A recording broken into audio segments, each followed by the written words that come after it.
Hi, it's Jonathan, Oswald's Mill Audio. I'm here with David D'Imperio in the mountains above Medellin, Colombia. And we're talking in this series of conversations about all the design collaborations we've done. They've all been about loudspeakers so far. And this piece is devoted to the K5 turntable, which is relatively recent in the last, say, 5 years. K5 is the little brother to the larger and much more expensive K3 turntable, which Richard Krebs and his team in New Zealand did all the engineering for. And when we finished K3, we knew that we could make a smaller, more accessible, less expensive version, I didn't want to simply take K3, which was made in cast iron, and downsize it or do the usual ways in which companies make less expensive versions of flagship products. So of course I reach out to David, and I think that the bill of goods here was that the original prototype for all of these K series turntables was this block of aluminum that Richard had made, which he nicknamed Keel, K series, and his last name was Krebs. And that we could do this in machined aluminum, and I gave you some dimensions. What else did I present you with that got the ball rolling on? Like a cinder block of aluminum. It was just a big chunk of aluminum with a lot of holes in it. I believe it's filled with fluid. Yeah, so like K3, the idea with all the K series turntables is they have either machine or cast inside chambers with a combination of a certain weight of oil and particulate matter that damp vibrations. And so you see, or they're plugs and entrances for manifolds for these chambers that have to be dealt with in the design, which makes it much more difficult. What else was I giving you when we came up with this? I think there were a lot of restrictions with this design because it was so complex. Yeah. And it's in the machining.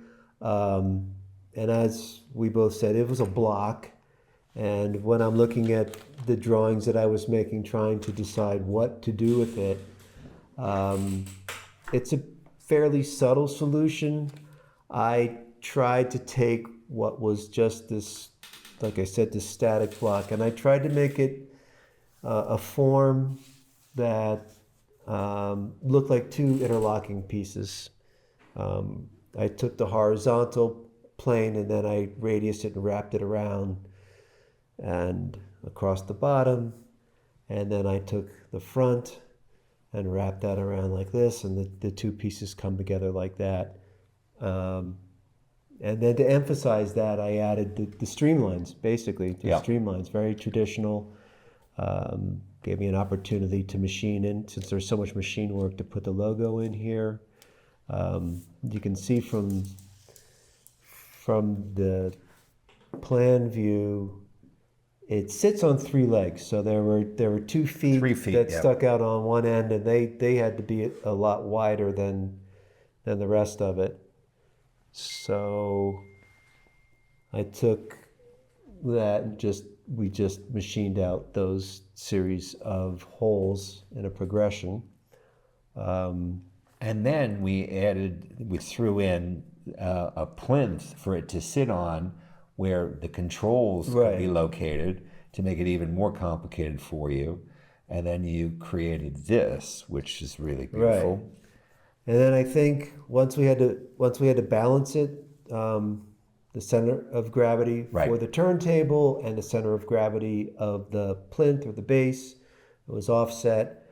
And then I had the idea, hey, why don't we take the the brush, the record cleaning brush, and Right. So that by this time, wrangle of the Raymore record brushes was sort of a constituent of all the turntable packages we were creating.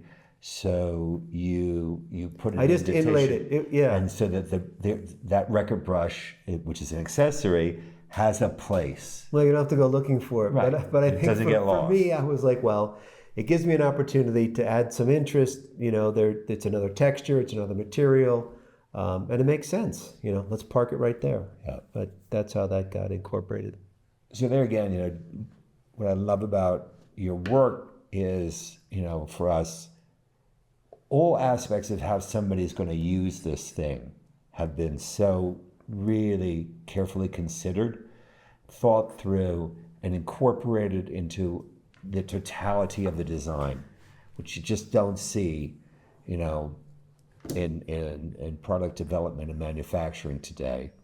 Certainly not in audio. I mean, a lot of the things that I've done, the drawings, sometimes you go back, you look at the drawings, you go, it looks just like the finished piece. Yeah. This, I couldn't even draw it. I mean, it's so beautifully machined. When you see all the machining marks, Yeah, we were able to incorporate. very impressive. We were able to incorporate the machining marks from the milling machine on this beautiful aircraft alloy aluminum.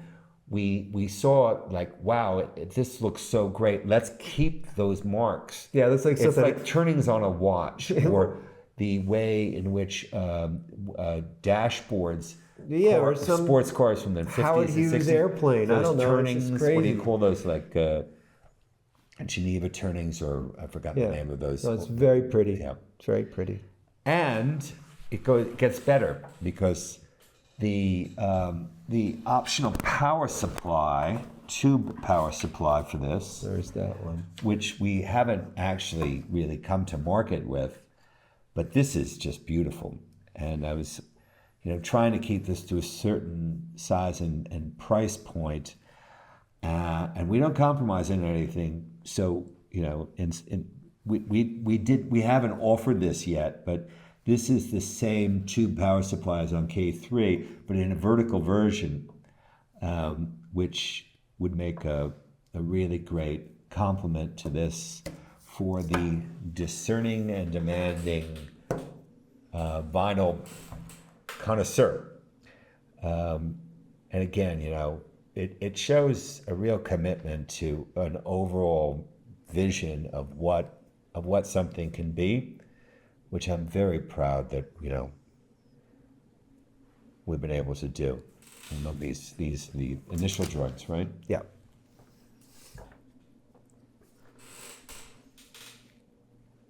That's it.